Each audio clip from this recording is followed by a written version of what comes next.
കണ്ടിട്ടുണ്ടോ വേറെ എവിടെയെങ്കിലും? എവിടെ കണ്ടിട്ടുണ്ട്? ആശുപത്രിയിൽ, പിന്നെ പെട്രോൾ പമ്പില്, പിന്നെ ഇത് എന്തിനാ ഉപയോഗിക്കുന്നത്? തീ അണയ്ക്കാൻ. തീ കത്തുമ്പോ എന്തോ വേണം ഇതെടുത്ത് തീയിലോട്ട് എടുത്തിടണം. ഇതിനകത്ത് എന്താ ഉള്ളത്? ഗ്യാസ്. നമ്മുടെ കുഞ്ഞറിവിൽ കുറെ കാര്യങ്ങളുണ്ട്. ഇതിനകത്ത് എന്തുണ്ട്? തീ കത്തുമ്പോ ഇതെടുത്ത് അടിക്കണം. ഓക്കെ, ഇത് എന്ന് പറയുന്നത് ഇതിന്റെ പേരെന്താണ്? Fire extinguisher. ഫയർ എക്സ്റ്റിംഗ്വിഷർ എന്താണ്? തീ അണയ്ക്കാനുള്ള ഒരു പ്രാഥമിക അഗ്നിശമന ഉപാധിയാണ് ഈ സാധനം. ഇപ്പൊ പെട്രോളോ ഡീസലോ ഒക്കെ ചെയ്തെടുത്ത് ഉപയോഗിക്കാൻ പറ്റും ഈ സാധനം? പറ്റും. പക്ഷെ അത് ഉപയോഗിക്കുന്ന ഈ എക്സ്റ്റിംഗ്വിഷർ ആയിരിക്കത്തില്ല. എക്സ്റ്റിംഗ്വിഷർ പല രീതിയിലുണ്ട്. ക്ലാസിഫിക്കേഷൻ ഒക്കെ പറയാനാണെങ്കിൽ 2-3 ദിവസം എടുക്കും. അതുകൊണ്ട് ഞാൻ പറയുന്നില്ല. കുറച്ച് ഞാൻ പെട്ടെന്നൊന്ന് പറഞ്ഞു. നമ്മൾ എക്സ്റ്റിംഗ്വിഷർ ഇതിനകത്ത് നിറച്ചിരിക്കുന്നത് ഗ്യാസ് ഉണ്ട്. എത്രത്തോളം ഗ്യാസ് ഉണ്ട് ഇതിനകത്ത്? ഒരു 75% ഇതിനകത്ത് ഈ ഇരിക്കുന്ന സാധനം DCP എന്ന് പറയുന്ന ഡ്രൈ കെമിക്കൽ പൗഡർ ആണ്. ഒരു പൗഡർ രൂപത്തിലുള്ള ഒരു സാധനമാണ് ഇതിൽ നിറച്ചിരിക്കുന്നത്. 75% അത് നിറച്ചിരിക്കും. ബാലൻസ് ആണ് എന്ത് നിറച്ചിരിക്കുന്നത്? Air, gas. എന്തിനാണ് ഗ്യാസ് നിറയ്ക്കുന്നത്? ഇത് പുറത്തേക്ക് തള്ളി വരാൻ വേണ്ടി. ഓക്കെ, നിങ്ങൾ കൂടുതൽ അതൊന്നും പറയുന്നില്ല. നിങ്ങൾ എവിടെയെങ്കിലും നിങ്ങൾ ഇരിക്കുന്ന ഏതെങ്കിലും ഒരു സ്ഥലത്ത് ഇപ്പോ പെട്ടെന്ന് ഒരു സ്വിച്ച് ബോർഡിനോ എന്തെങ്കിലുമൊക്കെ തീ പിടിക്കുമ്പോൾ ഇത് എങ്ങനെ ഉപയോഗിക്കണം എന്ന് ജസ്റ്റ് ഒന്ന് അറിഞ്ഞിരിക്കാം. ബാക്കിയൊക്കെ നമുക്ക് വരും കാലങ്ങളിൽ നമുക്ക് പഠിക്കാം. ഓക്കെ, ഇത് ഉപയോഗിക്കാനായിട്ട് ആദ്യം എന്ത് വേണം? ഇത് എടുക്കണമല്ലോ. നിങ്ങളുടെ വണ്ടിയിൽ ഇരിക്കുന്ന സാധനം ഉപയോഗിക്കാൻ പറ്റുമല്ലോ എന്ന് എങ്ങനെ അറിയാം? ഉപയോഗിക്കാൻ പറ്റുമോ? എങ്ങനെ അറിയാം ഉപയോഗിക്കാൻ പറ്റുമെന്ന്? ഏത്? എവിടെ? ഇതോ? ഇതിനകത്ത് എന്തോ കാണിക്കും? നിറം കണ്ടല്ലോ ഇതിനകത്ത്. എന്തൊക്കെ നിറമുണ്ട് ഇതിനകത്ത്? പച്ച, ചുവപ്പ്. ഓക്കെ, അപ്പൊ എങ്ങനെ ഉപയോഗിക്കുമല്ലോ എങ്ങനെ അറിയാൻ പറ്റും? നീഡിലുണ്ടല്ലോ ഇതിനകത്ത്. നീഡില്, ആ നീഡില് പച്ചക്കകത്താണെങ്കിൽ ഉപയോഗിക്കാൻ പറ്റും. ചുവപ്പാണെങ്കിൽ ഉപയോഗിക്കാൻ പറ്റത്തില്ല. ഇതിപ്പോ ഇതിനകത്താ ചുവപ്പാ. ഇത് ഉപയോഗിക്കാൻ കൊള്ളത്തില്ല, ഉപയോഗിക്കാൻ പറ്റത്തില്ല ഈ സാധനം. ഓക്കെ, അപ്പൊ നിങ്ങൾ ആദ്യം നോക്കണം ഈ സാധനം ഉപയോഗിക്കാൻ പറ്റുമല്ലോ എന്ന് നോക്കണം. എന്താണെന്ന് വെച്ചാൽ അത് പച്ചക്കകത്താണോ ചുവപ്പിനകത്താണോ നോക്കണം. പച്ചക്കകത്താണെങ്കിൽ അത് ഉപയോഗിക്കാം. ഇത് ഉപയോഗിക്കാനായിട്ട് ആദ്യം എന്തെടുക്കണം? ഈ സാധനം നമ്മൾ കയ്യിലെടുക്കണം. നിങ്ങളെ കൊണ്ട് ചിലപ്പോൾ എടുത്താൽ പൊങ്ങുമോ? ചിലപ്പോൾ പൊങ്ങുമായിരിക്കും. ഓക്കെ, എടുത്തതിന് ശേഷം എന്ത് ചെയ്യണം? ഈ പിന്ന് കണ്ടോ? പുൾ ദ പിൻ. ഈ പിന്നെ പിടിച്ച് വലിക്കണം. ഓക്കെ, ഈ പിന്ന് പിടിച്ച് വലിക്കുന്നു. അതിനുശേഷം എന്ത് ചെയ്യണം? ഈ സാധനം ഉണ്ടല്ലോ, ഈ സാധനം ഈ നോസില് തീയിലേക്ക് എന്ത് ചെയ്യണം? എയിം ചെയ്യണം, പിടിക്കണം. ഓക്കെ, പിടിച്ചല്ലോ. അതിനുശേഷം എന്ത് ചെയ്യണം? Squeeze the liver. ഇവിടെ പ്രസ് ചെയ്യണം. എന്നിട്ട് എന്ത് ചെയ്യണം? ഇതിൽ അങ്ങോട്ടും ഇങ്ങോട്ടും ഇത് സ്വീപ്പ് ചെയ്യണം. അങ്ങോട്ടും ഇങ്ങോട്ടും ആക്കണം. അതായത് pull the pin, aim the nozzle, squeeze the liver and sweep. Pass, PASS. മനസ്സിലായോ? Pull the pin, P, aim the nozzle, A, squeeze the liver. Okay, വലിച്ചു കഴിഞ്ഞാൽ അവിടെ പിന്നെ നൂല് വരും. ചില സമയത്ത് വരാറില്ലല്ലോ, പൊട്ടിപ്പോ. ആ നൂല് പൊട്ടിപ്പോ അല്ലേ? യഥാർത്ഥത്തില് ആ നൂലെ പിടിച്ച് പുറകോട്ടാക്കിയിട്ട് അടുത്ത കൈ കൊണ്ട് പൊക്കിഞ്ഞെടുത്താൽ സിമ്പിൾ ആയിട്ട് ചെയ്യുന്നതേ ഉള്ളൂ. ആ നൂലെ പിടിച്ച് പുറകോട്ടാക്കിയിട്ട് ഒരു കൈ കൊണ്ട് പൊക്കിഞ്ഞെടുക്കാന്നുള്ളതേ ഉള്ളൂ. സിമ്പിൾ, വെറും സിമ്പിൾ അതാണ്. അപ്പൊ അങ്ങനെ ചെയ്യുന്നു. അതിനുശേഷം നമ്മൾ സിലിണ്ടർ എടുത്ത് എവിടെ വെക്കുന്നു? അമ്മമാരെ എവിടെ സിലിണ്ടർ പാത്ത് വെക്കുന്നത്? എവിടെ? നമ്മുടെ സ്ലാബിന്റെ അടിയിൽ അല്ലേ? അതിനുശേഷം എന്ത് ചെയ്യുന്നു? റെഗുലേറ്റർ ഓൺ ആക്കുന്നു. ഓൺ ആക്കിയതിനു ശേഷം അത് അടച്ചു വെക്കുന്നു. ഇനി എന്നാ ഇത് തുറക്കുന്നത്? അമ്മ ഇത് എന്നാ തുറക്കുന്നത്? ആ ഗ്യാസ് LPG സിലിണ്ടർ തീരുന്ന സമയത്ത് അമ്മ വീണ്ടും തുറന്ന് എടുക്കുന്നു ഇല്ലേ? അതായത് നിങ്ങൾ നിങ്ങളുടെ വീട്ടിൽ ചെന്ന് അമ്മമാരോട് എന്ത് പറയണം? എല്ലാ ദിവസവും പാചകം കഴിഞ്ഞതിന് ശേഷം രാത്രി കിടക്കുന്നതിന് മുമ്പ് എന്ത് ചെയ്യണം? റെഗുലേറ്റർ കൃത്യമായി ഓഫ് ചെയ്ത് വെക്കാൻ പറയണം. റെഗുലേറ്റർ ഓഫ് ചെയ്യാൻ മക്കൾക്ക് അറിയാവോ? അമ്മ ഓഫ് ചെയ്തില്ല എങ്കിൽ നിങ്ങൾ കൃത്യമായി എന്ത് ചെയ്യണം? അതിന്റെ അടി കയറി ഇതൊന്ന് ഓഫ് ചെയ്തേക്കണം. പിന്നെ നിങ്ങൾ ചെയ്യുന്ന 1-2 കാര്യങ്ങൾ ഞാൻ പറയട്ടെ. ഈ റെഗുലേറ്റർ ഒക്കെ അമ്മമാര് ചിലടത്ത് വീട്ടിലെ ഗ്യാസ് LPG സിലിണ്ടർ വെളിയിലായിരിക്കും വെച്ചിരിക്കുന്നല്ലേ? വെളിയിൽ വെച്ചിരിക്കുകയായിരിക്കും. നമ്മൾ സ്വാഭാവികമായിട്ടും പോകുന്ന വഴിയിൽ എന്ത് ചെയ്യും? അങ്ങോട്ട് പോകുമ്പോൾ ഇതൊന്ന് തിരിച്ചു അല്ലേ? അങ്ങോട്ട് നമുക്കൊരു സുഖമാണ് ഇതിനകത്തിട്ട് ഈ അടുപ്പിനകത്തിട്ട് അങ്ങോട്ടും ഇങ്ങോട്ട് പിരിക്കാൻ അല്ലേ അല്ലേ? പിരിക്കാൻ സുഖമല്ലേ? ചെയ്യരുത്. നിങ്ങൾ തൊടുകയെ ചെയ്ത് ആ സാധനം തൊടുവോ? ആ തൊട്ടിട്ടുണ്ട്. ഈ സാധനത്തിൽ തൊടുമ്പോൾ കുഴപ്പം എന്താണെന്നറിയോ? നമ്മുടെ റെഗുലേറ്റർ ഓൺ ആയിരിക്കുമല്ലോ. റെഗുലേറ്റർ ഓൺ ആയിരിക്കുന്ന സമയത്ത് അമ്മ ഇത് ഓഫ് ചെയ്ത് വെച്ചിട്ട് അമ്മ കുളിക്കാനോ അല്ലെന്നുണ്ടെങ്കിൽ അമ്മ എവിടെയെങ്കിലും പോകാതിരിക്കും, ജോലിക്ക് പോയി എന്തെങ്കിലും ചെയ്യും. റെഗുലേറ്റർ ഓൺ ആക്കി വെക്കുന്ന സമയത്ത് നമ്മൾ എന്ത് ചെയ്യും? നമ്മൾ പോകുന്ന വഴി ചുമ്മാതെ അടുപ്പൊന്ന് എന്ത് ചെയ്യും? ഓൺ ആക്കി വെച്ചിട്ടു. അപ്പൊ എന്ത് സംഭവിക്കും? അവിടെ LPG ലീക്ക് ആവും. നമ്മൾ അറിയുമോ? LPGക്ക് മണമുണ്ടോ? നിറവുണ്ടോ? നിറവുമില്ല, കറക്റ്റ് മണവുമില്ല. ഇതിനകത്ത് നമ്മൾ ഇത് ലീക്ക് ആകുമ്പോൾ ഒരു മണം വരുന്നുണ്ട് അല്ലേ? അതായത് മീഥൈൽ മെർക്യാപിറ്റൽ എന്ന് പറയുന്ന ഒരു രാസവസ്തു ഇതിനകത്ത് ചേർത്തിട്ടുണ്ട്. ഈഥൈൽ മെർക്യാപിറ്റൽ എന്ന് പറയുന്ന ഒരു രാസവസ്തുവിൽ ചേർത്തിരിക്കുന്നതുകൊണ്ടാണ് ഇതിന് മണമുള്ളത്. ഈ മണം അധികം നേരം നിൽക്കില്ല. അപ്പൊ നമ്മുടെ അമ്മ അടുക്കളയൊക്കെ അടച്ചിട്ടായിരിക്കും പോയിരിക്കും നമ്മൾ പുറത്തു പോകാതിരിക്കാൻ. അമ്മ തിരിച്ചു വരുന്ന വഴിയിൽ ഓടി ഇങ്ങോട്ടൊന്ന് എന്ത് ചെയ്യും? LPG ലീക്ക് ആയിരിക്കുമ്പോൾ ലൈറ്റ് ഇടും, അല്ലെ സ്വിച്ച് ഇടും, അല്ലെ ഫ്രിഡ്ജ് തുറക്കും. പെട്ടെന്ന് എന്ത് ചെയ്യും? മൊത്തത്തിൽ കൂട്ടിത്തരും. അമ്മ മാത്രമാണോ തീരുന്നേ? നമ്മുടെ വീട് പോവും, നമ്മൾ പോവും, എല്ലാവരും ഒറ്റ അടിക്കണം. അതുകൊണ്ട് എന്ത് ചെയ്യണം? നിങ്ങൾ LPG സിലിണ്ടറിൽ കളിക്കരുത്. കളിക്കുന്ന സമയത്ത് നിങ്ങൾ ഇത് ചുമ്മാ ഈ നോബ് അങ്ങോട്ടും ഇങ്ങോട്ടും തിരിച്ചു വെക്കരുത്. ഓക്കെ, മനസ്സിലായോ? ഇനി നമ്മൾ ചെയ്യുന്നത്, അമ്മമാര് പാചകം ചെയ്തുകൊണ്ടിരിക്കും അല്ലേ? നമ്മൾ അതിന്റെ തൊട്ടപ്പുറത്തൊരു കസേര എടുത്ത് എന്നിട്ട് കസേരയിൽ ഇരുന്നോണ്ട് എന്ത് ചെയ്യും? കാലെടുത്തില്ല സിലിണ്ടറിന്റെ മേളിലോട്ട് അങ്ങ് വെക്കും ഇല്ലേ? വെക്കത്തില്ലേ? സിലിണ്ടറിനകത്ത് കയറി ഇരിക്കുവോ? ഇരിക്കത്തില്ലേ? എത്ര പേര് അതിനകത്ത് ഇരുന്നോണ്ടാ ദോശ തിന്നുന്നേ ഇല്ലേ? ഇന്നത്തില്ലേ? ചായ കുടിക്കത്തില്ലേ? അതിനകത്ത് ഇരുന്നോണ്ട് ചായ കുടിക്കും, ദോശ തിന്നും, എല്ലാം ചെയ്യത്തില്ലേ? ചിലരെന്താ ചെയ്യുന്നത്? ചിലര് ചെയ്യുന്നതെന്ന് വെച്ചാൽ അതിന്റെ അപ്പുറത്തൊരു കസേര എടുത്തിട്ട് ഇത് കസേര ഇങ്ങനെ ഇരിക്കും, അതിന്റെ കാലെടുത്ത് സിലിണ്ടർ വെച്ചിങ്ങനെ എന്ത് ചെയ്യും? പിന്നെ റെഗുലേറ്ററിന്റെ നോബിനകത്തിട്ട് അങ്ങോട്ടും ഇങ്ങോട്ടും തട്ടാം. ഒരു സുഖ തട്ടിക്കൊണ്ടിരിക്കും. തട്ടി എന്ത് ചെയ്യും? ഈ നോബ് എന്ന് പറയുന്ന ഒരു സൈക്കിൾ ബാളിന്റെ രീതിയിലുള്ള ഒരു സാധനത്തെ പ്രവർത്തിക്കുന്ന സാധനം. ഈ സാധനം ലൂസായി അങ്ങോട്ടും ഇങ്ങോട്ടും കിടണം. റെഗുലേറ്റർ കേടായി. നമ്മുടെ അമ്മമാര് റെഗുലേറ്റർ കേടായാൽ മാറുമോ? അവരിതൊരു അഡ്ജസ്റ്റ്മെന്റ് തിരിച്ചു. പല വീട്ടിലും ആദ്യം കിട്ടിയ സാധനം തന്നെ ഇപ്പോഴും ഒരു അഡ്ജസ്റ്റ്മെന്റ് ചെയ്ത് അങ്ങോട്ടും ഇങ്ങോട്ടും തിരിച്ചു പോകും. തിരിച്ചു വെച്ചത് ഒരു അഡ്ജസ്റ്റ്മെന്റിലാണ് ഓടിക്കൊണ്ടിരിക്കുന്നത്. ഈ സമയത്ത് നമ്മുടെ അമ്മ ജോലിക്ക് പോയി, നമ്മൾ കൊച്ചു പാചകങ്ങളൊക്കെ ചെയ്യാൻ അടുക്കള കയറുമല്ലോ, എന്തെങ്കിലും ചൂടാക്കാൻ കയറും, പാല് തിളപ്പിക്കാനൊക്കെ കയറാറുണ്ടല്ലേ? നിങ്ങൾ വെള്ളം തിളപ്പിക്കാനൊക്കെ കയറില്ലേ? നമ്മൾ കയറുന്ന സമയത്ത് ഈ അഡ്ജസ്റ്റ്മെന്റ് തെറ്റും, അമ്മയുടെ അഡ്ജസ്റ്റ്മെന്റ് ആകും. അപ്പൊ എന്ത് ചെയ്യും? നമ്മൾ എന്ത് ചെയ്യും? അങ്ങനെ ഇരുന്നോട്ടെന്ന് പറഞ്ഞ് നമ്മൾ ഇട്ടിട്ടങ്ങ് പോകും. അമ്മ വരുമ്പോ നമ്മളിത് പറയൂ. ഈ സമയത്ത് LPG ലീക്കാ. അതിന്റെ റെഗുലേറ്ററിന് എന്തെങ്കിലും സ്ഥാനചലനം സംഭവിച്ചാൽ LPG ലീക്കാ. അപ്പോൾ LPG എന്തായി? ഈ സാധനത്തിന് വെയിറ്റ് കൂടുതലാണ്. ഈ LPG വാതകത്തിന് വെയിറ്റ് കൂടുതലാണ്. ഇത് മുകളിലോട്ട് അങ്ങ് പോത്തില്ല. ഈ സാധനം താഴെ ഇങ്ങനെ പടർന്ന് കിടക്കത്തേ ഉള്ളൂ. എന്താണ്? ഈ ഒരു ബാഷ്പീകരണം പോലെ, ഒരു ഐസ് പാളി പോലെ താഴെ പതിഞ്ഞു കിടക്കും. ഈ സാധനം കതക് ജനൽ തുറന്നിട്ടാലും പുറത്തു പോകത്തില്ല. കതക് തുറന്ന് കുറെ കഴിയുമ്പോൾ ചിലപ്പോൾ പോവായിരിക്കും. ഈ സമയത്ത് നമ്മുടെ അമ്മ വന്ന് കതക് തുറക്കുക, അല്ലെന്നുണ്ടെങ്കിൽ സ്പാർക്ക് ഉണ്ടാകുമ്പോൾ എന്ത് ചെയ്യും? പിന്നെ നമ്മൾ ഇതിൽ കയറിയിരിക്കുമെന്ന് പറഞ്ഞല്ലോ. കയറിയിരിക്കുമ്പോൾ അപകടം എന്താ? നിങ്ങൾ ഇതിനകത്ത് കയറിയിരിക്കും. സ്വാഭാവികമായിട്ടും നമ്മൾ കൊച്ചു കുഞ്ഞുങ്ങളാണ്, കയറിയിരിക്കും. നമ്മൾ കയറിയിരിക്കുമ്പോൾ ഇതിനകത്ത് തന്നെ ഇറങ്ങിപ്പോകും അല്ലേ? നമ്മുടെ പട്ടക്സ്വാവ് എന്ത് ചെയ്യും? ഇതിലേക്ക് ഇറങ്ങിപ്പോകുന്ന സമയത്ത് എന്ത് സംഭവിക്കാം? പൊട്ടിത്തെറിക്കത്തൊന്നുമില്ല. ഈ റെഗുലേറ്ററിന്റെ സ്ഥാനചലനം സംഭവിക്കും. റെഗുലേറ്റർ പൊട്ടും.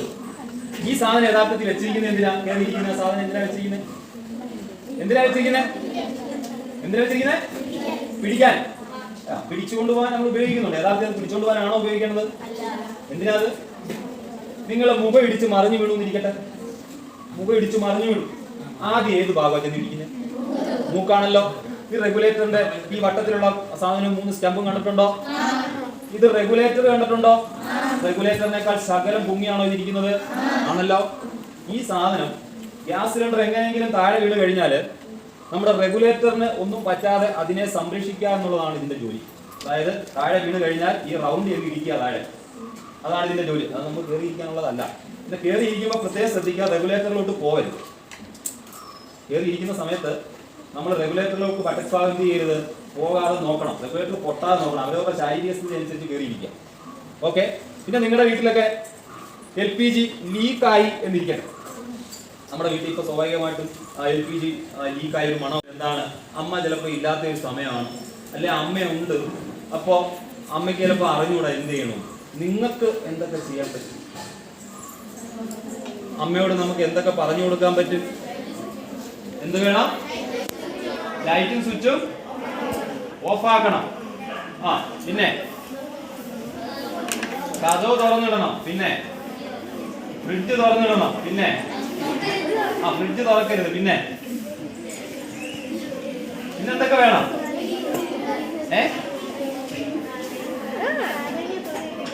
നനഞ്ഞ തുണിയിട്ട് ഗ്യാസിനെ പൊതിയണം. പിന്നെ എന്നാ അങ്കിള് പറയുന്നത് കേൾക്കാവോ? ജനല് കതക് തുറക്കാം. ജനല് തുറക്കുന്നതിനേക്കാൾ നല്ലത് കതക് തുറക്കുന്നതാണ്. കാരണം ഇതിന് വെയിറ്റ് കൂടുതലായതുകൊണ്ട് മുകളിലോട്ടല്ല പോകുന്നത്, താഴേക്കാണ്. കതക് തുറക്കുമ്പോൾ ശ്രദ്ധിക്കണം. ഇത് ശ്രദ്ധിക്കണം, സ്പാർക്ക് ഉണ്ടാവാൻ സാധ്യത. എങ്ങനെയാണ് കതക് തുറക്കുമ്പോ? എങ്ങനെയാണ്? കതകിന്റെ കുറ്റി എടുക്കുമല്ലോ.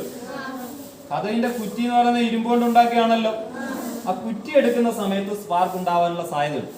അപ്പൊ പിന്നെ എന്ത് വേണം? നമ്മള് നനഞ്ഞ തുണി, കോട്ടൺ തുണി കൊണ്ട് എന്താണ് അമക്കി വേണം എന്ത് ചെയ്യാൻ? സ്പാർക്ക് ഉണ്ടാവാത്ത രീതിയിൽ നല്ലോണം ടൈറ്റ് ചെയ്ത് എന്ത് വേണം? തുറക്കണം. കതകും ജനലും തുറക്കണം. ഇനി ഫാൻ ഓൺ ആണ്, എന്ത് ചെയ്യണം? ഓഫ് ആകണോ? വേണ്ട. വേണോ? വേണ്ട. ഫാൻ ഓഫ് ആക്കണോ? ഓണാണ്, ഓഫ് ആക്കണോ? വേണ്ട. വൈദ്യുതി ഏത് നിലയിൽ പ്രവർത്തിക്കുന്നു, ഓണാണെങ്കിലും ഓഫ് ആണെങ്കിലും ആ രീതിയിൽ തന്നെ തുടരാൻ അനുവദിക്കുക. നമ്മൾ ഓഫ് ആക്കിയാൽ എന്ത് സംഭവിക്കും? സ്പാർക്ക് ഉണ്ടാവും. ഓൺ ആക്കിയാലോ സ്പാർക്ക് ഉണ്ടാവും. അപ്പൊ ഓഫ് ആക്കിയും വേണ്ട, ഓൺ ആക്കിയും വേണ്ട. ആദ്യം പിന്നെ ചെയ്യേണ്ട കാര്യം എന്താ? നിങ്ങൾ LPG ഓൺ ആണ് എങ്കിൽ റെഗുലേറ്റർ ഓഫ് ചെയ്യുക. റെഗുലേറ്റർ ഓഫ് ചെയ്യുമല്ലോ. ഓഫ് ചെയ്തതിന് ശേഷം എന്ത് ചെയ്യുക? അതിന്റെ സേഫ്റ്റി ഗ്യാപ്പ് ഉണ്ടല്ലോ, റെഗുലേറ്റർ ഊരിന് മാറ്റാ. സേഫ്റ്റി ഗ്യാപ്പ് ഇട്ട് അടച്ചു വെച്ച് ഈ സാധനത്തെ എടുത്ത് വെളിയിലേക്ക് മാറ്റുക. വെളിയിലോട്ട് മാറ്റിയില്ലെങ്കിലും കുഴപ്പമില്ല, അത്രയും നേരത്തെ ലീക്കേ ഉള്ളൂ, പിന്നീട് ഒന്നും സംഭവിക്കില്ല. ഈ ലീക്ക് മാറുന്നത് വരെ കുറച്ച് സമയത്തേക്ക് നമ്മൾ അടുക്കളയിൽ എന്ത് ചെയ്യണം? സ്വിച്ച് ഇടിയോ ഫ്രിഡ്ജ് ഓൺ ആക്കിയോ സ്പാർക്ക് ഉണ്ടാവുന്ന ഒരു തരത്തിലുള്ള കാര്യങ്ങൾ എന്ത് ചെയ്യുക? ചെയ്യാതിരിക്കുക. ഓക്കെ. അപ്പൊ എന്ത് ചെയ്യാൻ പറ്റും? നമുക്ക് നനഞ്ഞ തുണി എടുത്ത് അതിന്റെ മണ്ടക്കിടാം. പിന്നെ എന്താ വേണം? വെള്ളം കോരി ഒഴിക്കാം. പിന്നെ അപ്പോഴും നമ്മളെന്താണ് ഒരു ബക്കറ്റ് എടുത്ത് അതിന്റെ മുകളിൽ കമത്തിയോ വെള്ളം കോരി ഒഴിച്ച് അണച്ചതിന് ശേഷം വീണ്ടും റെഗുലേറ്റർ ഓഫ് ചെയ്യാൻ പറ്റുമെങ്കിൽ ചെയ്യുക. സേഫ്റ്റി ഗ്യാപ്പ് ഇടുക, പുറത്തു കൊണ്ട് എവിടെയെങ്കിലും മാറ്റി വെക്കുക. പിന്നീട് നിങ്ങൾ ഫയർ സ്റ്റേഷനിലേക്ക് വിളിക്കുക. ഫയർ ഫോഴ്സിനെ വിളിക്കേണ്ട നമ്പർ എത്രയാണ്? 108 101. ഓക്കെ, 101ലേക്ക് വിളിക്കുക, കാര്യം പറയുക. 101ലോട്ട് വിളിക്കുമ്പോൾ കൃത്യമായി പറയുക എവിടെയാണ് വരേണ്ടത്, നിങ്ങൾ വിളിക്കുന്ന നമ്പർ കൂടി പറയുക. ഓക്കെ. നിങ്ങൾക്ക് ഫയർ സർവീസിനെ കുറിച്ച് പറഞ്ഞു പോകുന്ന കുറച്ച് ആൾക്കാരില്ലേ? അതാണ് എന്തിനാണ് ഫയർ സർവീസ് പ്രവർത്തിക്കുന്നത്? തീ അണയ്ക്കാൻ. പിന്നെ വേറെ തീ ഫയർഫോഴ്സുകാരെ എവിടെയെങ്കിലും വണ്ടിയിൽ വന്ന് കണ്ടിട്ടുണ്ടോ? എവിടെ? ആക്സിഡന്റ് നടക്കുമ്പോൾ തീ അണയ്ക്കാൻ വരുന്നുണ്ട്. ആദ്യമേയൊക്കെ ഫയർഫോഴ്സ് എന്ന് മാത്രമായിരുന്നു, അഗ്നിശമന സേന എന്ന് മാത്രമേ ഉള്ളായിരുന്നു പേര്. അതായത് തീ അണയ്ക്കുക എന്ന് മാത്രമുള്ളതായിരുന്നു ജോലി. പിന്നീട് ഇത് മാറി ഫയർ ആൻഡ് റെസ്ക്യൂ കൂടെ വന്നു. ജീവൻ രക്ഷ, ജനങ്ങളുടെ ജീവനും സ്വത്തിനും രക്ഷ എഴുതുക എന്നുള്ളതും കൂടെ വന്നു.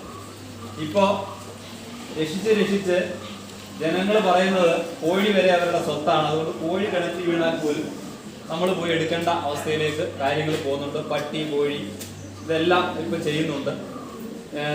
എന്നിരുന്നാൽ തന്നെ ഇതിന്റെ പേരെന്താ? മാനിക്യൂർ എന്ന് പറയും. ഓക്കെ. ഞാൻ അതിലേക്ക് വരുന്നതിന് മുമ്പ് ചെയ്യാം. ഓക്കെ. കണ്ടോ? തൃശ്ശൂർ കൊരട്ടിയില് 42 വയസ്സുള്ള ഒരു അധ്യാപിക, നിങ്ങൾ ടീച്ചർ ശ്രദ്ധിച്ചായിരുന്നു? 42 വയസ്സുള്ള ഒരു അധ്യാപിക അവരുടെ +2 സ്റ്റുഡൻസിന്റെ VHSC സ്റ്റുഡൻസിന്റെ സ്പീച്ചിൽ കാര്യം പറഞ്ഞു. അവര് സ്പീച്ച് നടത്തിക്കൊണ്ടിരുന്ന സമയത്ത് ഉഴഞ്ഞു വീണ് ഹോസ്പിറ്റലിൽ എത്തിക്കുന്നതിന് മുമ്പ് തന്നെ മരിച്ചു. ഒരുപക്ഷെ ആ അധ്യാപികയ്ക്ക് CPR കൊടുത്തിരുന്നു എങ്കിൽ ഒരുപക്ഷെ അവർ രക്ഷപ്പെട്ടു. നമ്മുടെ നാട്ടില് കുഴഞ്ഞു വീണുള്ള മരണം വളരെ കൂടുതലായി വരുന്ന ഒരു സമയമാണ്. CPR കൊടുത്തിരുന്നെങ്കിൽ ചിലപ്പോൾ അധ്യാപിക രക്ഷപ്പെട്ടേ. അവിടെ നിന്നവരാരെങ്കിലും കൊടുത്തിട്ടുണ്ടോ എന്ന് അറിയത്തില്ല. പത്രത്തിൽ അങ്ങനെ ഒരു ന്യൂസ് ഇല്ലായിരുന്നു. CPRന്റെ full form cardio pulmonary resuscitation. Cardio pulmonary resuscitation. Cardio pulmonary resuscitation എങ്ങനെ കൊടുക്കുന്നു, ഇതാണ് നമ്മൾ പഠിക്കേണ്ടത്. ഓക്കെ, ആർക്ക്, എപ്പോൾ, എന്തിന്, എങ്ങനെ. മനസ്സിലായോ? ആർക്ക്, എപ്പോൾ, എന്തിന്, എങ്ങനെ. ഒരാൾ ബോധം കെട്ട് വീഴും. സ്വാഭാവികമായിട്ട് ഈ ക്ലാസ്സിൽ കൊച്ചു ബോധം കെട്ട് വീഴുമ്പോൾ ഏഞ്ചലീന ബോധം കെട്ട് വീഴും. ഏഞ്ചലീന എന്നല്ലേ പേര്. ബോധം കെട്ട് വീഴും. സ്വാഭാവികമായിട്ടും നിങ്ങൾ എല്ലാവരും എന്ത് ചെയ്യും? അടുത്തോട്ട് വരും. ബോധം കെട്ട് വീഴും, അടുത്തോട്ട് വരും എല്ലാവരും. എന്തിനാ വരുന്നത്? ഏഞ്ചലിനെ കാണാൻ. ഏഞ്ചലിനെ കാണാൻ എല്ലാവരും അടുത്തോട്ട് വരും. ഞാൻ വേറൊരു കാര്യം ചോദിച്ചോട്ടെ, ഒരാളുടെ ഹൃദയമാണോ, ഒരാൾ മരിച്ചാൽ ഹൃദയമാണോ ആദ്യം മരിക്കുന്നത്, തലച്ചോറാണോ?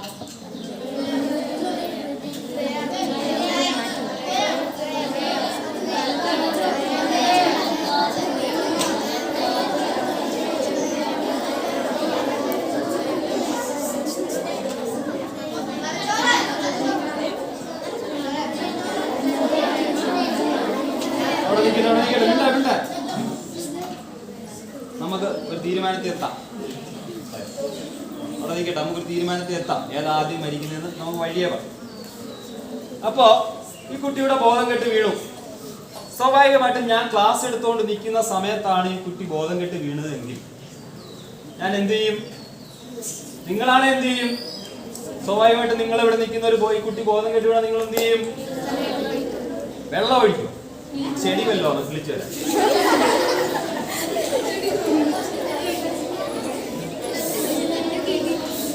തട്ടി വിളിക്കാം. സ്വാഭാവികമായിട്ടും തട്ടി വിളിക്കാം.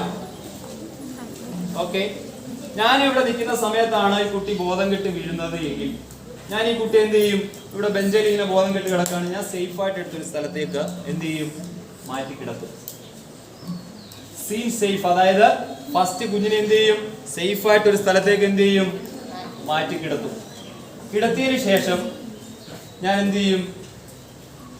എന്താണ് റെസ്പോണ്ട് നോക്കും. തട്ടി വിളിക്കും.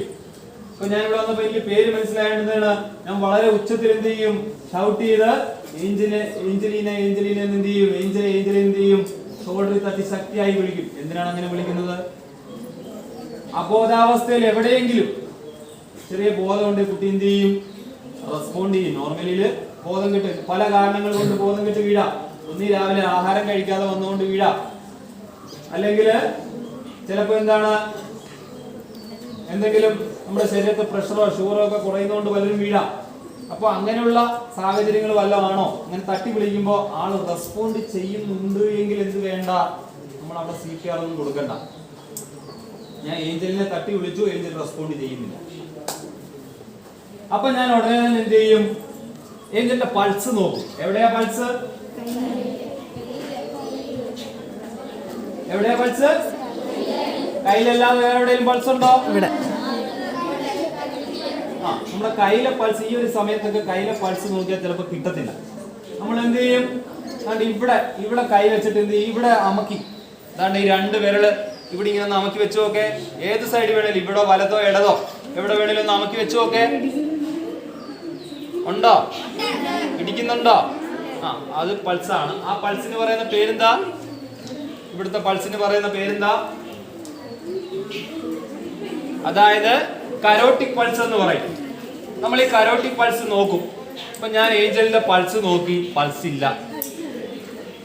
ഏഞ്ചല് ഞാൻ സേഫ് ആയിട്ട് ഒരു സ്ഥലത്തേക്ക് കിടത്തി, റെസ്പോണ്ട് നോക്കി, പൾസ് നോക്കി, പൾസ് ഇല്ല. ഞാൻ അടുത്തിരിക്കുന്ന ആളോട് പെട്ടെന്ന് തന്നെ പറയുന്നത് എന്ത് വേണം? ഒരു വാഹനം അറേഞ്ച് ചെയ്യാൻ പറയുന്നു. ഒന്നീ 108 വിളിക്കുക, അല്ലെന്നുണ്ടെങ്കിൽ വേറെ ആരെയെങ്കിലും എന്താണ് പെട്ടെന്നൊരു വാഹനം വിളിക്കാൻ വേണ്ടി പറയുന്നത്. എന്താണ്? അവസ്ഥ മോശമാണ്. അവസ്ഥ മോശമാണ്. ഞാൻ ഒരാളുടെ പേരെടുത്ത് തന്നെ പറയാണ്. എന്താണ്? അനന്തു, ഇവിടെ ഒരു വണ്ടി വിളിയടാ എന്ന് ഞാൻ പെട്ടെന്ന് പറയാണ്. കാരണം എന്താണ്? നമ്മൾ ഒരാളുടെ പേരെടുത്ത് പറയുമ്പോ അയാൾക്ക് സകല ഉത്തരവാദിത്തം കാണോ വണ്ടി വിളിക്കാനായിട്ടില്ലേ? ഞാൻ പറയുന്നത് മനസ്സിലാവുന്നുണ്ടോ? അപ്പൊ ആ ഉത്തരവാദിത്തം ഉണ്ടായാൽ അയാൾ വണ്ടി വിളിക്കും. അപ്പൊ വണ്ടി വിളിക്കാൻ വേണ്ടി പറഞ്ഞു. ഞാൻ അതിനുശേഷം എന്താണ്, ഏഞ്ചലിന്റെ ബ്രീത്ത് നോക്കുന്നു. നമ്മുടെ ശരീരത്തിൽ ഏറ്റവും സോഫ്റ്റ് ആയിട്ടുള്ള ഭാഗം ഏതാ? നമ്മുടെ ശരീരത്തിലെ ഏറ്റവും സോഫ്റ്റ് ആയിട്ടുള്ള ഭാഗം ഏതാ? എവിടാ മോളെ? എവിടാ കാണിച്ചേ? ചുമ്മാ കാണിച്ചേ. ആ കവിള് കൊണ്ട് അറിയാൻ പറ്റും. അപ്പൊ പിന്നെ നെഞ്ചിന്റെ ഉയർച്ച താഴ്ച നോക്കി, ബ്രീത്ത് ഇല്ല. അപ്പൊ ബ്രീത്തും ഇല്ല, പൾസും ഇല്ല. അവിടെയാണ് നമ്മൾ എന്ത് ചെയ്യേണ്ടത്? റെസ്പോണ്ട് ഇല്ല, ബ്രീത്ത് ഇല്ല, പൾസ് ഇല്ല. അവിടെയാണ് നമ്മൾ CPR സ്റ്റാർട്ട് ചെയ്യുന്നത്. ഓക്കെ, ഇത് ആളാണ്.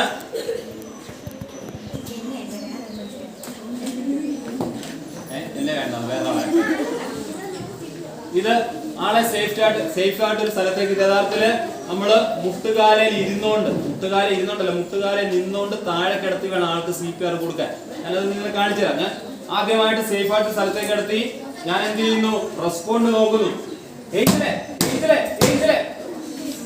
തട്ടി വിളിക്കാണ്. ഏഞ്ചലിന് റെസ്പോണ്ട് ഇല്ല. ഞാൻ പൾസ് നോക്കി, പൾസ് ഇല്ല. ഇനി ഞാൻ ബ്രീത്ത് നോക്കി, ബ്രീത്ത് ഇല്ല. ഞാൻ വണ്ടി വിളിക്കും. ഇവിടെ മോനെ പെട്ടെന്ന് വണ്ടി വിളിക്കണേ എന്ന് പറഞ്ഞു. എന്തിനാ ഈ വണ്ടി വിളിക്കുന്നേ? വണ്ടി വിളിക്കുന്ന എന്തിനാ?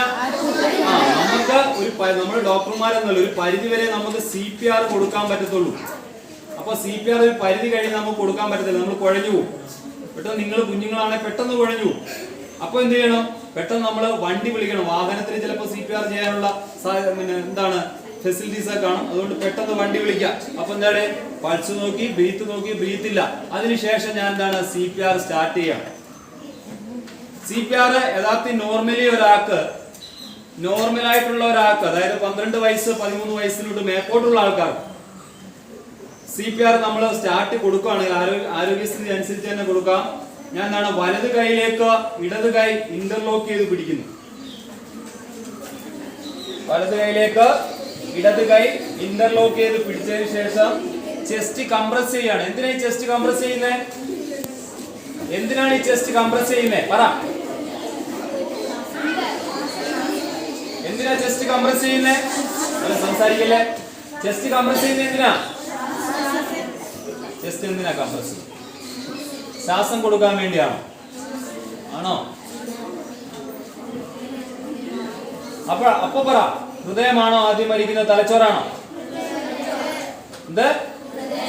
ഹൃദയം മരിക്കും. ആദ്യം മരിക്കുന്ന ഹൃദയമാണ്. ഹൃദയം മരിച്ചു കഴിഞ്ഞാല് 5 മിനിറ്റോളം നമ്മുടെ തലച്ചോറിന് ജീവൻ ഉണ്ടാവും. മാക്സിമം 5 മിനിറ്റോളം നമ്മുടെ തലച്ചോറിന് ജീവൻ ഉണ്ടാവും. അപ്പൊ എന്തിനാണ് ഞാൻ ഇവിടെ കംപ്രസ് ചെയ്യുന്നത്?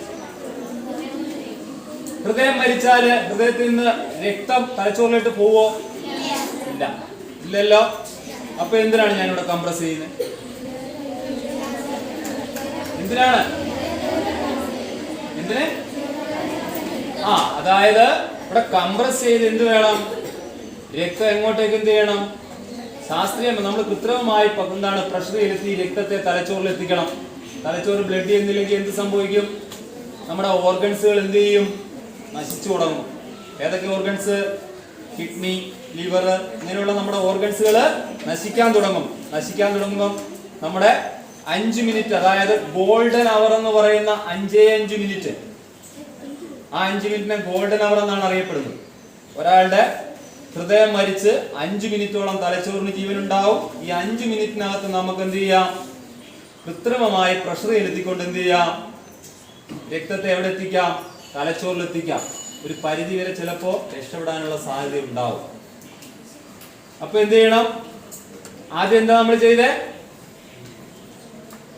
ആളെ ഒരിടത്ത് സേഫ് ആയിട്ട് കിടത്തുന്നു. പിന്നീട് റെസ്പോൺസ് നോക്കുന്നു, ഷോൾഡറിൽ തട്ടി. പിന്നീട് പൾസ് നോക്കുന്നു. പിന്നീട് ബ്രീത്ത് നോക്കുന്നു. ഇതിന്റെ ഇടയ്ക്ക് വണ്ടി വിളിക്കാൻ മറക്കരുത്. നമ്മൾ ഇതൊക്കെ ചെയ്തുകൊണ്ടിരിക്കും. അവസാനം വണ്ടിയൊന്നും വരില്ല. ആ വണ്ടി ഇല്ലാത്ത അവസ്ഥ നമ്മൾ കുഴയും. നമ്മൾ ഹോസ്പിറ്റലിൽ എത്തിക്കാൻ സമയമെടുക്കും. ആള് മരിച്ചു. അപ്പോ അതിനുശേഷം ഞാൻ ആളെ കിടത്തിയതിനു ശേഷം വലത് കൈയിലേക്ക് ഇടത് കൈ എന്ത് ചെയ്യുന്നു? ഇന്റർലോക്ക് ചെയ്ത് പിടിക്കുന്നു. എല്ലാവർക്കും കാണാൻ പറ്റുമോ? ഈ ഭാഗം വേണം ഇവിടെ എന്ത് ചെയ്യാൻ? വരാൻ ഈ പോർഷൻ വേണം, ഈ പാം ഭാഗം വേണം. ഓക്കെ, ഞാൻ വലത് കൈയിലേക്ക് ഇടത് കൈ ഇന്റർലോക്ക് ചെയ്ത് പിടിച്ചു. അതിനുശേഷം എന്ത് ചെയ്യുന്നു, നമ്മുടെ സെന്റർ പോയിന്റ് ഇതാണ്ട് ഇവിടെ നിന്ന് ഇങ്ങനെ ഒരു സെന്റർ പോയിന്റ് വെച്ച് ഇവിടെ സ്ട്രേണം എന്ന് പറയുന്ന ഒരു പോയിന്റ് ഉണ്ട്. നെഞ്ചാങ്കുഴി ഉണ്ടോ? ഉണ്ടോ? അതിന്റെ തൊട്ടിപ്പുറത്തോട്ട് മാറ്റി നമുക്ക് ഈ കൈയുടെ പൊസിഷൻ ഇങ്ങനെ വെക്കാം. കണ്ടല്ലോ? അവിടെ ഇങ്ങനെ വെച്ചുകൊണ്ട് എന്ത് ചെയ്യണം, 1 2 3 4 5 6 7 8 9 10 11 12 13 14 15 അങ്ങനെ എണ്ണുന്നതിന് പകരം 1 2 3 4 10 വരെ എണ്ണുക. ഓക്കെ, വീണ്ടും 1 2 3 4 എന്ത് ചെയ്യുക, 10 വരെ എണ്ണുക. അങ്ങനെ 10 എണ്ണിയതിനു ശേഷം വീണ്ടും 1 എണ്ണുക, 10 എണ്ണുക, വീണ്ടും 1 10 എണ്ണുക. അങ്ങനെ 30 തവണ എന്ത് ചെയ്യുക, ചെസ്റ്റ് കംപ്രസ് ചെയ്യുക. ഓക്കെ, 30 തവണ ചെസ്റ്റ് കംപ്രസ് ചെയ്യുക. എത്ര തവണ? 30 തവണ ചെസ്റ്റ് കംപ്രസ് ചെയ്യുക. അതിനുശേഷം ഈ ചിന്ന് ജസ്റ്റ് ഈ ചിഹ്നുണ്ടല്ലോ, നമ്മുടെ ചിഹ്ന് ജസ്റ്റ് ഒന്ന് മുകളിലോട്ട് വെച്ചതിന് ശേഷം ബ്രീത്ത് വേ ഓപ്പൺ ആക്കണം. ബ്രീത്ത് കൊടുക്കണം. കൃത്രിമ ശ്വാസം കൊടുക്കുക എന്ന് പറയത്തില്ലേ? മൂക്ക് അടച്ചു പിടിച്ചോണ്ട് നമ്മൾ കൃത്യമായി എന്ത് ചെയ്യണം, ശ്വാസം നല്ലോണം എടുത്തോണ്ട് എന്ത് ചെയ്യണം, എന്താണ് വായിലോട്ട് എന്ത് ചെയ്യണം, 2 തവണ ശ്വാസം കൊടുക്കുക. ഇപ്പൊ 30 തവണ ബ്രീത്തായി, 2 തവണ ശ്വാസമായി. വീണ്ടും 30 തവണ ബ്രീത്ത് കൊടുക്കുക, പിന്നെ ചെസ്റ്റ് കംപ്രഷൻ കൊടുക്കുക 2 തവണ. അങ്ങനെ മിനിറ്റില് 100 മുതൽ 120 വരെ ചെസ്റ്റ് കംപ്രസ് ചെയ്ത് കൊടുക്കുക. ഓരോ 30 തവണ ഇടവിട്ട് എന്ത് ചെയ്യുക, എന്താണ് 2 തവണ ബ്രീത്തും കൊടുക്കുക. മനസ്സിലായോ? ഓരോ 30 തവണ ഇടവിട്ടും 2 തവണ ബ്രീത്ത്. മിനിറ്റിൽ 100 മുതൽ 120 വരെ ചെസ്റ്റ് കംപ്രഷൻ കൊടുത്തിരിക്കണം. മനസ്സിലായോ? ഇടയ്ക്ക് നമുക്ക് നോക്കാം പൾസ് ഉണ്ടോ എന്ന് നോക്കാം. ഇത് എപ്പോ വരെ ചെയ്യണം? നമ്മൾ വണ്ടി വിളിച്ചിട്ടുണ്ട്. നമ്മൾ വരുന്ന വണ്ടിയിൽ ഇനി അഥവാ ആളില്ലെങ്കിൽ പോലും ചിലപ്പോൾ നമ്മൾ കയറിപ്പോയി ചെയ്യേണ്ട ഒരു അവസ്ഥ ഉണ്ടാവും. അല്ലെന്നുണ്ടെങ്കിൽ എന്ത് വേണം, ആംബുലൻസിനകത്ത് ഇതിനുള്ള സൗകര്യങ്ങൾ ഇപ്പോഴത്തെ ആംബുലൻസുകളിലൊക്കെ ഉണ്ട്. ഓക്കെ, നിങ്ങൾ വിളിക്കാൻ പറ്റും, 108 തന്നെ വിളിക്കുക. ഇനി കുഞ്ഞുങ്ങളാണെങ്കിൽ, അതായത് ഒരു 10 വയസ്സിലൊക്കെ താഴെയുള്ള കുഞ്ഞുങ്ങളാണെങ്കിൽ നമ്മൾ ഇതേപോലെ ചെസ്റ്റ് കംപ്രസ് ചെയ്യാൻ പറ്റും. ഇങ്ങനെ ഈ ചെസ്റ്റ് കംപ്രഷൻ ഈ രീതിയിൽ പറയുകയാണെങ്കിൽ 5 സെന്റിമീറ്റർ എങ്കിലും നമ്മുടെ ചെസ്റ്റ് താഴണം, അതേപോലെ ഉയർന്നു വരണം. 5 സെന്റിമീറ്റർ താഴണം, ഉയർന്നു വരണം. കുഞ്ഞുങ്ങളാണെങ്കിൽ, അതായത് ഒരു 10 വയസ്സിനൊക്കെ താഴെയുള്ള കുട്ടികളാണെങ്കിൽ നമുക്ക് ഇതേപോലെ ചെസ്റ്റ് കംപ്രസ് ചെയ്യുക. അവരുടെ റിസ്റ്റൊക്കെ എന്ത് ചെയ്യും, ഒടിഞ്ഞു പോകാനുള്ള സാധ്യതയുണ്ട്. അപ്പൊ അവർക്ക് എന്താണ്, ഈ ഒരു കൈ കൊണ്ട് എന്ത് ചെയ്യാം, ചെസ്റ്റ് കംപ്രസ് ചെയ്ത് കൊടുക്കാം. 15 തവണ ചെസ്റ്റ് കംപ്രസ് ചെയ്ത് കൊടുക്കുക. ഒരു കൈ കൊണ്ട് 15 തവണ എന്ത് ചെയ്യുക, ചെസ്റ്റ് കംപ്രസ് ചെയ്യുക. ബ്രീത്ത് സെയിം അവസ്ഥയിൽ തന്നെ 2 തവണ കൊടുക്കുക. 15 തവണ 2 തവണ. ഈ ന്യൂ ബോൺ ബേബീസ്, അതായത് ഒരു 3 വയസ്സ് ഒക്കെ ഉള്ള കുഞ്ഞുങ്ങളാണെങ്കിൽ, 3 വയസ്സ് താഴെയുള്ള കുട്ടികളാണെങ്കിൽ നമുക്ക് ഇങ്ങനെയും ചെയ്യാൻ പറ്റത്തില്ല. എന്ത് ചെയ്യുക, 2 വിരൽ വെച്ചുകൊണ്ട് എന്ത് ചെയ്യുക, ചെസ്റ്റ്, ഞാൻ പറയുന്നത് മനസ്സിലാവുന്നുണ്ടോ? 2 വിരൽ വെച്ച് ചെസ്റ്റ് കംപ്രസ് ചെയ്ത് കൊടുക്കുക. അവർക്ക് ബ്രീത്ത് കൊടുക്കുമ്പോൾ പ്രത്യേകം ശ്രദ്ധിക്കുക, മൂക്കും വായും അടച്ചു പിടിക്കരുത്. എന്താണ്, മൂക്കിലും വായിലും കൂടി ശ്വാസം ചെലുത്തക്ക രീതിയിൽ ഈ രീതിയിൽ വേണം എന്ത് ചെയ്യാൻ, ബ്രീത്ത് കൊടുക്കാൻ. പറഞ്ഞ മനസ്സിലായോ നിങ്ങൾക്ക്?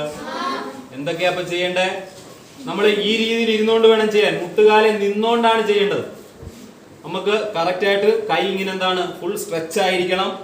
വേണ്ട, 1 2 3 4 5 6 7 8 9 10 1 2 3 4 5 6 7 8 9 10 1 2 3 4 5 6 7 8 9 10.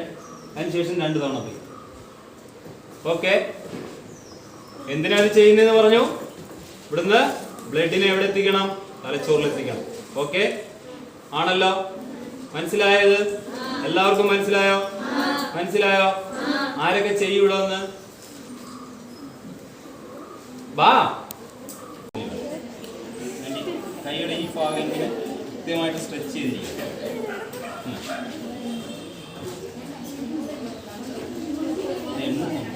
ഇവിടെ താഴട്ട് അങ്ങോട്ട് ഒന്നും കഴിച്ചിട്ടില്ല. 30 തവണയായി. 2 പേരോട് ബ്രീത്ത് കൊടുക്കും. ശ്വാസം എടുത്തിട്ട് മതി. ഇവര് ഉൾക്കൊള്ളുമെന്ന് എനിക്ക് അറിയത്തില്ല, അതുകൊണ്ടാണ് നമ്മൾ ചെയ്തിട്ട് കൈ ഇങ്ങനെ പൊക്കി എടുത്തോണ്ട് പോരുത്. ചെയ്തതിന് ശേഷം വീണ്ടും കൈ ഇങ്ങനെ അതേ പൊസിഷനിൽ വരിക, തിരിച്ച് കൈ പൊക്കി അവിടെ നിന്ന് മാറ്റരുത്. അതേപോലെ കുതിച്ച് കുതിച്ച് ചാടുകയും ചെയ്യരുത്. 30 തവണ ആയോ? പിന്നെന്ത് വേണം? മതി, 30 തവണയായി. പിന്നെന്ത് വേണം? 2 തവണ എന്ത് ചെയ്യണം? ബ്രീത്ത് കൊടുക്കണം. എങ്ങനെ കൊടുക്കുന്നേ? മൂക്കടച്ച് പിടിക്കണം. അനക്കമുണ്ടോ? ഇല്ല. പിന്നെന്ത് വേണം? പൾസ് നോക്ക്. ഉണ്ടോ?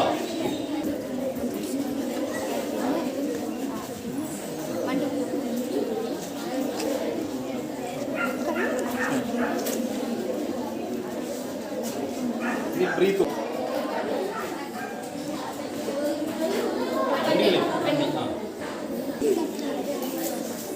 ഓക്കെ. പൾസ് ഉണ്ടോ? ബ്രീത്ത് നോക്ക്. ഉണ്ടോ? പിന്നെ നീന്തൽ അടിയിലൊക്കെ ഉണ്ട് കേട്ടല്ലോ. നീന്തൽ പഠിക്കണം. പക്ഷെ നീന്തൽ നമുക്ക് എല്ലാവർക്കും, എല്ലാ കുഞ്ഞുങ്ങൾക്കും ഉള്ള ഒരു കാര്യം എന്താണെന്നറിയോ? വെള്ളം കാണുമ്പോൾ ഇവരിലായിരിക്കും ഞങ്ങൾക്ക് നീന്താൻ അറിയാം.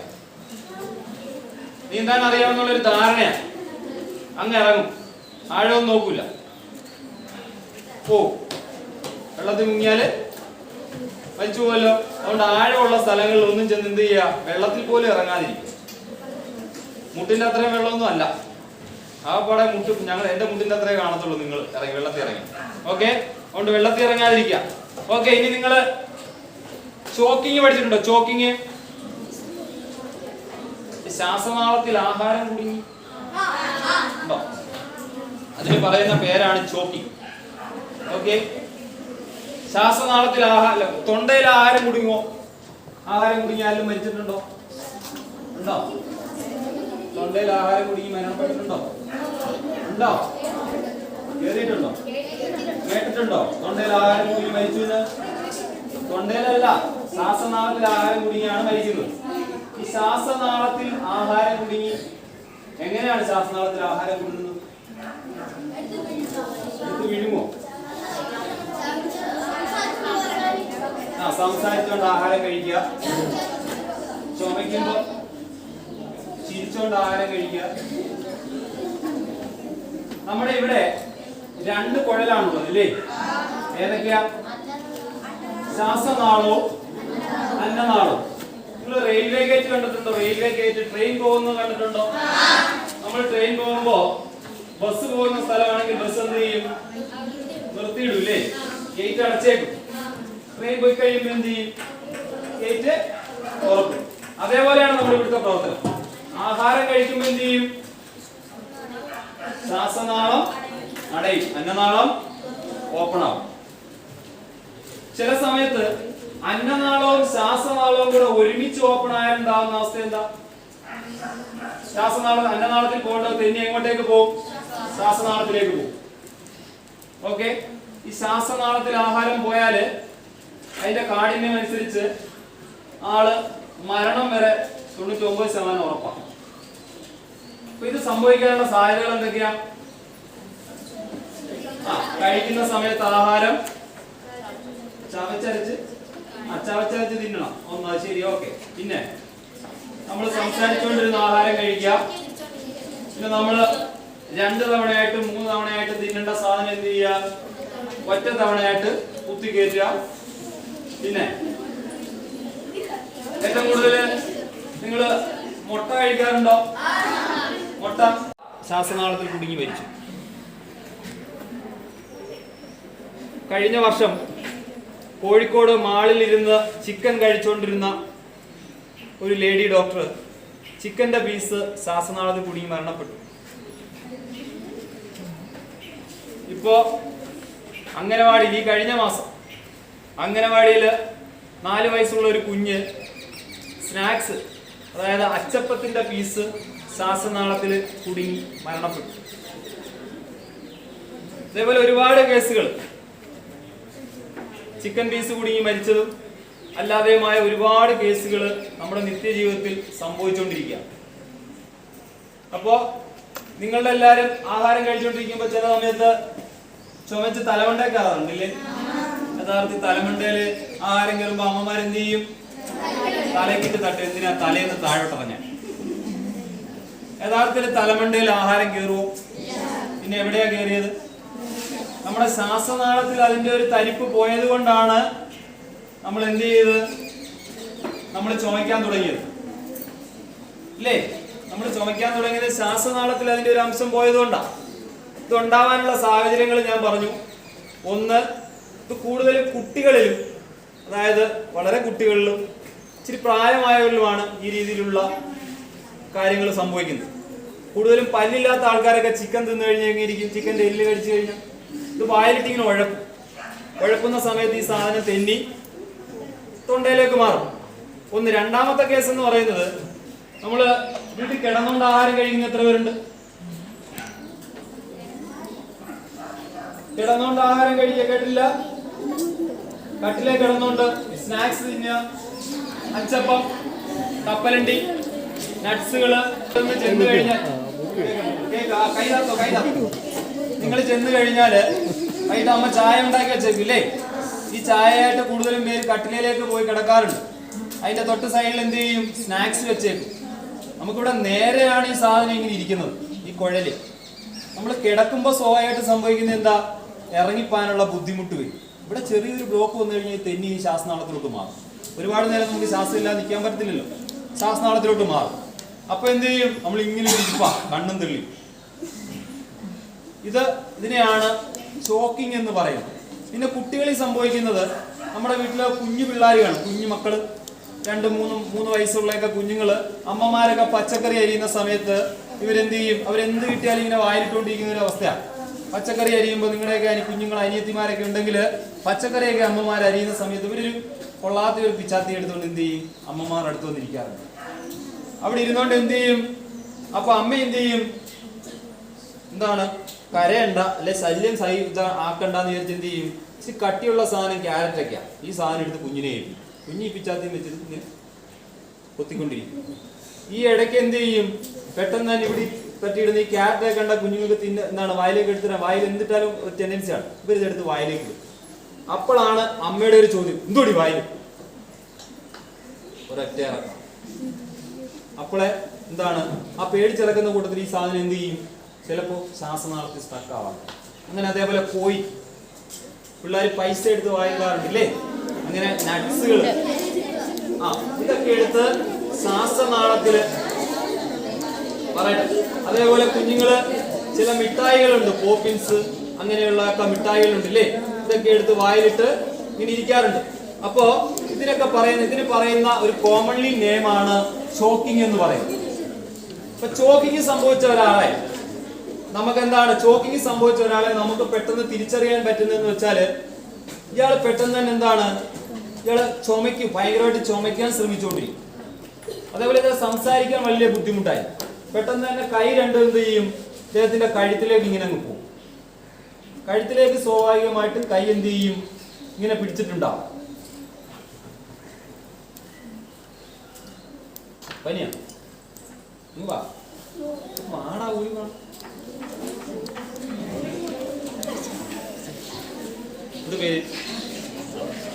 ഇവന് ചോക്കിംഗ് സംഭവിച്ചു. അപ്പൊ പുള്ളി ആദർശ് എന്തോ എടുത്ത് വിഴുങ്ങി. ആദർശിന്റെ എന്താണ്? കൈ പെട്ടെന്ന് തന്നെ ഇങ്ങനെ പോയി. ഓക്കെ, അപ്പൊ എനിക്ക് മനസ്സിലായി ഇദ്ദേഹത്തിന്റെ ശ്വാസനാളത്തിലേക്ക് എന്തോ പോയിട്ടുണ്ട്. അപ്പൊ ഞാൻ കണ്ടു, ഇദ്ദേഹത്തോട് ഞാൻ പറയാണ്, ആദർശെ ഒന്ന് ചുമയ്ക്കാൻ പറയാണ്. അപ്പൊ ആദർശ് ചുമയ്ക്കാൻ ശ്രമിക്കുകയാണ്. അപ്പൊ ആദർശ് ചുമയ്ക്കാൻ എന്താണ്? നമ്മുടെ ചുമയുടെ പവർ എന്ന് പറയുന്നത് ഈ ശ്വാസനാളത്തിൽ നിന്നാണ് എന്താണ് ചുമ ഉത്ഭവിച്ചിരുന്നത്. അപ്പോ ഇത് എയർ കൊണ്ട് പുറത്തേക്ക് വരാനുള്ള സാധ്യത കൂടുതലാണ്. അപ്പൊ ആദർശിനോട് ഞാൻ ചുമയ്ക്കാൻ പറയുന്നു, ആദർശ് ചുമയ്ക്കാൻ ശ്രമിക്കുന്നു, പക്ഷെ എന്താണ്? ഇത് വരുന്നില്ല. അപ്പൊ ഞാൻ ചോക്കിംഗ് ആണ്. ആദർശിനെ ഏതാണ് ഇങ്ങനെ നിർത്തി. ഇങ്ങനെ നിർത്തിയതിനു ശേഷം ആദർശിന്റെ പുറത്തിന്റെ ഈ പോർഷൻ ഉണ്ടല്ലോ, ഈ പോർഷനിലേക്ക് എന്റെ ഈ കൈയുടെ ഈ ഭാഗം വെച്ച് എന്ത് ചെയ്യുന്നു? ഞാൻ ഇങ്ങനെ തെന്നിച്ചു കൊടുക്കുന്നു. ഒരു 5 തവണ 10 തവണ തെന്നിച്ചു. എന്താണ് അടിച്ചു കൊടുത്തു, വരുന്നില്ല. ഞാൻ അതിനുശേഷം എന്ത് ചെയ്തു? ആദർശിനെ അത് എന്താണ് ഇച്ചിരി ഉള്ളിലേക്ക് ഇരിക്കുന്നതാണ്, വരുന്നില്ല എന്ന് കണ്ടതിന് ശേഷം ആദർശിനെ ഇങ്ങനെ നിർത്തുന്നു. ആദർശിന്റെ ഏതാണ്ട് പുക്കിളിന്റെ ഒരു 2 സെന്റിമീറ്ററിന് മുകളിലായിട്ട്, 2-3 സെന്റിമീറ്റർ മുകളിലായിട്ട് എന്റെ കൈയുടെ മുഷ്ടി എന്ത് ചെയ്യുന്നു? ഇങ്ങനെ ചുരുട്ടി പിടിക്കുന്നു. കൈയുടെ മുഷ്ടി ഇങ്ങനെ ചുരുട്ടി ഞാൻ പിടിക്കുന്നു. അത് ഇങ്ങനെ ചുരുട്ടി ഇങ്ങനെ വെച്ചിട്ട് ഈ കൈ കൊണ്ട് എന്ത് ചെയ്യുന്നു, വളരെ ശക്തിയായി എന്ത് ചെയ്യുന്നു, അകത്തേക്ക് പ്രസ് ചെയ്യുന്നു. പ്രസ് ചെയ്താൽ ഞാനിപ്പോ ഇങ്ങനെ ചെയ്തു കഴിഞ്ഞാൽ ചിലപ്പോൾ ഇദ്ദേഹം കഴിച്ചൊക്കെ വെളിയിൽ പോയി ചിലപ്പോ. പ്രസ് ചെയ്യുന്നു. പ്രസ് ചെയ്തതിനു ശേഷം മുകളിലോട്ടാക്കുന്നു. എന്താണ് നമ്മള് സിനിമയിലൊക്കെ കുത്തുന്ന കണ്ടിട്ടില്ലേ? കുത്തുന്ന കാണുന്നത് എങ്ങനെയാണ്? ഇങ്ങനെ കുത്തി മുകളിലോട്ടാക്കത്തില്ലേ? നമ്മള് ജെ എന്ന അക്ഷരം ഒന്ന് ജെ, ഇംഗ്ലീഷ് അക്ഷരമായാലേ ജെ, ജെ ഇങ്ങനെ ആക്കിയാൽ എങ്ങനെ ഇരിക്കും? ഇങ്ങനെ എഴുതി നോക്കെ, തിരിച്ചെഴുതി നോക്കുക. സാധാരണ ജെ എഴുതുന്നത് എങ്ങനെയാ? അങ്ങനെയല്ലേ? നമ്മൾ തിരിച്ചെഴുതി നോക്കെ. അതായത് ഇങ്ങനെ കുത്തണം, മേപ്പോട്ട് കയറണം. ഓക്കെ ഓക്കെ, മനസ്സിലായോ? ഇപ്പൊ ഇവിടെ സംഭവിക്കുന്നത് എന്താണ്? ഒരു 90% ഈ പോർഷൻ വെളിയിൽ പോരാനുള്ള സാധ്യത കൂടുതലാണ്. 90% പോയിരുന്നു. 90% വെളിയിൽ പോരും. ഇവിടെ സംഭവിക്കുന്നത് എന്താന്ന് വെച്ചാല് നമ്മുടെ ഡയഫ്രം എന്ന് പറയുന്ന പോർഷൻ ഇങ്ങനെയാണ് പോയേക്കുന്നത്. കുഞ്ഞുങ്ങള് 2-3 വയസ്സുള്ള കുഞ്ഞുങ്ങളൊക്കെ എന്തെങ്കിലും വിഴുങ്ങി കഴിഞ്ഞാലോ ഒക്കെ നമുക്ക് എന്തെങ്കിലും അവരുടെ ശ്വാസനാളത്തിൽ പാർഷ്യലായിട്ട് ഉടക്കിയിരുന്നു കഴിഞ്ഞാൽ നമുക്ക് ഇങ്ങനെ ചെയ്യാൻ പാടാണ് അല്ലേ? അപ്പൊ നമ്മൾ എന്താണ്, അമ്മമാരോ അല്ലെന്നുണ്ടെങ്കിൽ ആരായാലും നമ്മള് നേരെ കുഞ്ഞിനെ എന്ത് ചെയ്യുന്നു, ഇങ്ങനെ ഒരു കസേരയിലോട്ടോ മറ്റോ ഇരിക്കുന്നു. കസേരയിലോട്ടോ എവിടെ ഇരിക്കാൻ പറ്റുന്ന പോർഷനിലേക്ക് ഇരിക്കുന്നു. ഇരുന്നതിന് ശേഷം നമ്മൾ മൂക്കും വായും താണ്ടെ ശ്വാസം പോകത്തക്ക രീതി വേണം. മൂക്കും വായും കറക്റ്റായിട്ട് ഇങ്ങനെ പിടിക്കണം. ഇങ്ങനെ പിടിച്ചിട്ട് കുഞ്ഞിനെ നേരെ തിരിച്ചിങ്ങനെ കിടത്തണം. ഇരുന്നോണ്ട് വേണം ചെയ്യാൻ. തിരിച്ച് കിടത്തിയിട്ട് എന്ത് ചെയ്യണം, ഈ പോർഷൻ വെച്ചാൽ ഇവിടെ നല്ലോണം എന്ത് ചെയ്യുക, ഇങ്ങനെ പ്രസ് ചെയ്ത് കൊടുക്കുക. നല്ലോണം എന്ത് ചെയ്യുക, ഇങ്ങനെ അടിച്ചു കൊടുക്കുക. അടിച്ചു ഒരു 10 തവണ 15 തവണ അടിച്ചതിന് ശേഷം എന്ത് ചെയ്യണം, 2 തവണ 2 വിരൽ വെച്ച് ഇവിടെ എന്ത് ചെയ്യണം, 2-3 തവണ ഇവിടെ എന്ത് ചെയ്യണം, കംപ്രസ് കൂടെ ചെയ്ത് കൊടുക്കണം. വീണ്ടും ഇതേപോലെ ചെയ്ത് കൊടുക്കുക. ഞാനൊരു അനുഭവത്തിൽ നിന്ന് തന്നെ പറയാം. എനിക്ക് ഒരു കാലിങ്ങനെ 2 കാലിൽ ഇടഭാഗത്ത് ഇങ്ങനെ വെച്ചേക്കുന്നതെന്ന് പറയുന്നത് ഇദ്ദേഹത്തെ സപ്പോർട്ട് ചെയ്യാൻ വേണ്ടിയാണ്. ഇതിന്റെ എന്തെങ്കിലും കയറി ഇങ്ങനെ അടിക്കുന്ന സമയത്ത് അതൊക്കെ ആക്കിയാൽ മതി.